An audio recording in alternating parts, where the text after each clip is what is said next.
Hi, Michelle Glass here. Welcome to our final episode of Chapter 8, Part 1 lecture series. Our topic here is cancer. Now, cancer are your cells that are no longer obeying the rules of the cell cycle or of mitosis. So they are doing uncontrolled cell growth. Now, let's remind ourselves about some of those rules. So remember, in normal cell division, there are external signals that the cell listens to. So one of those is the release of growth factors from other cells that can signal a cell to go into, leave G0 and go into G1, or leave G2 and go into mitosis and finish mitosis. We also had the rules of density-dependent inhibition. So those cells are going to divide until they fill up the space.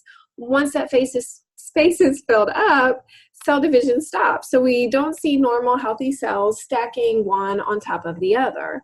And then the third rule is the Anchorage Dependence. So normal healthy cells need to have a basement membrane or substrate to grow on, but cancer cells don't need that. So they can grow out into the space or into the body fluids. Okay, so cancer cells are disregarding those rules, as I've said. They either don't need growth factors to stimulate division, or they make their own.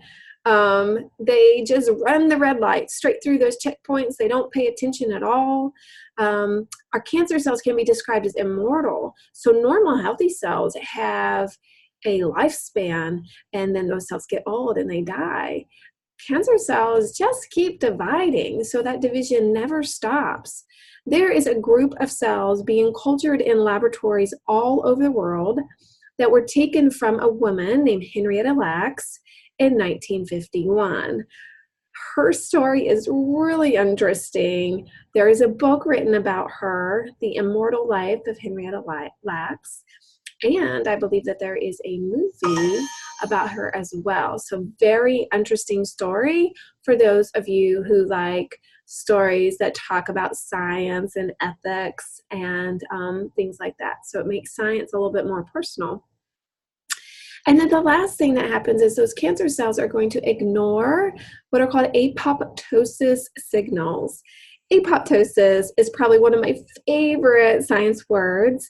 It basically means cell-directed death or cell suicide. Now, if a cell has a problem, if it's not functioning the way it's supposed to, there are signals within the cell for that cell to do, self-destruction so that those problems don't continue.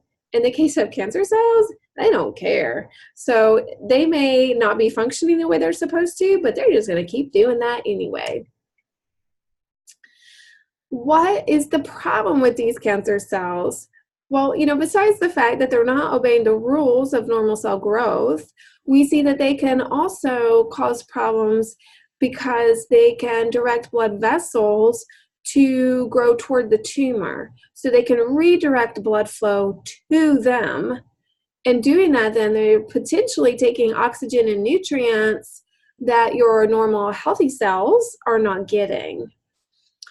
Your cancer cells might have problems with their metabolism, but they just keep functioning anyway.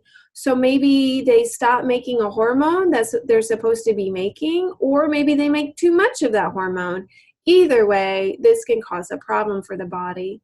And then they can lose attachment to their neighbors and then spread from one location to another. This is going to be very dangerous because now it's really hard to target those cells if they're spread in multiple locations throughout the body. What we're talking about with cancer, already, are tumors. Tumors are these abnormally growing cells in these masses. Now, there's two different types of tumors. You've heard of this before. A benign tumor is one that's considered to be safer, and the reason is these do not spread in the body.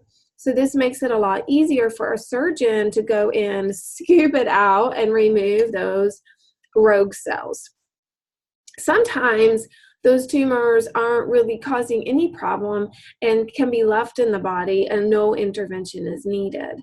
So we'll see that happening with the benign tumors. The malignant tumors are the ones you have to worry about and you need to treat.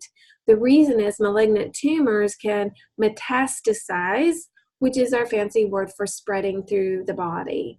This makes them harder to treat because you can't go in and scoop them out because you don't know where all they are located. We see that there's two basic types of treatments for malignant tumors.